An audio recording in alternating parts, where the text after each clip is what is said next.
janë dhe që trajtohen si... Kjo është nga ato momente që duhet shkuar deri në fund, apo jo, zoti Pollo? Shpresoj që t'jetë, domethënë, ne gjithë duhet të shpresojmë që të shkojmë drejt skenarit dytë, pra jo vetëm Iranit mos ketë bombë bërthamore dhe të shantazhoj shtetet tjera, por që të ketë një regjim i cili për popullin iranian të jetë shumë i mirë, shumë i respektueshëm, shumë pak opresiv, që mos të vrasi gratë vetëm se e vën shtrëmbër shaminën dhe nuk e më pare shamin në kokë, e kështu me radhë. Gjëra që jemi parë për kaq vite dhe që janë toleruar për fat keq, për shkak konjunkturave ndërkombëtare apo edhe për shkak qëndrimeve tepër të buta që kanë mbajtur fuqitë perëndimore. Roli i Shteteve të Bashkuara të Amerikës në një situatë si kjo, si e keni parë ju? Ka pasur shumë teza që janë hedhur përgjatë këtyre ditëve, që në kryeterës që prej të enjtes, së pari njëherë u diskutua nëse qëndronte apo jo Shtetet e Bashkuara të Amerikës pas këtij vendimi të Izraelit.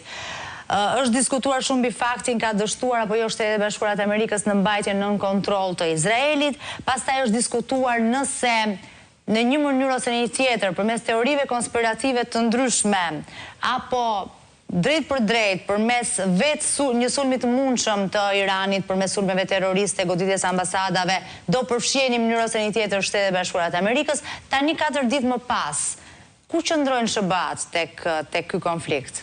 Edhe te roli në vetvete. Shtetet e Bashkuara, presidenti Trump ka patur një kusht të qartë.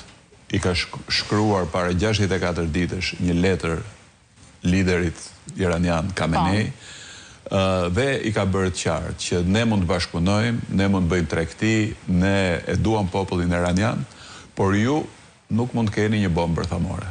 Siç nuk ka Saudia, siç nuk ka në Emiratet, siç nuk ka Turqia, siç nuk ka Iraku, s'mund ta ketë një vend të kërcënojë vendet e tjera. Sidomos një vend i papërgjegjshëm, sidomos një shtet që është ekspansiv dhe përpiqet të çojë milicit e veta kudo në rajon dhe ka destabilizuar Sirin, Libanin, Irakun dhe Jemenin dhe tenton të zgjerohet akoma më tej vendet i Bahreinin, tentohet në mënyrë të deklaruar dhe duhet marrë seriozisht në këtë pikë, kërkon asgjësimin e Izraelit, që e papranueshme.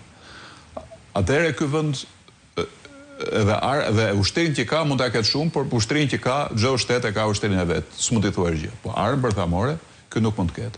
60 ditë kohë, 60 ditë u sorollatën, edhe nuk premtu ajatollat, nuk premtuan asgjë. Ditën e 61 filluan të bien bomba të kokës dhe ditën e 3 ose të 4 sipas dhënave, po kërkojnë që të kthehen ndoshta me bishën shal në tryezën e bisedimeve. Do ishte pozitive që të kthehen dhe të pranojnë të eliminojnë nën kontroll të rreth ndërkombëtar centrale dhe laboratoret bërthamore që mund të kenë mbetur. Ky do ishte një arritje e jashtëzakonshme për paqen në lindjen e mesme dhe në Evropë, për sigurinë dhe paqen në lindjen e mesme dhe në Evropë.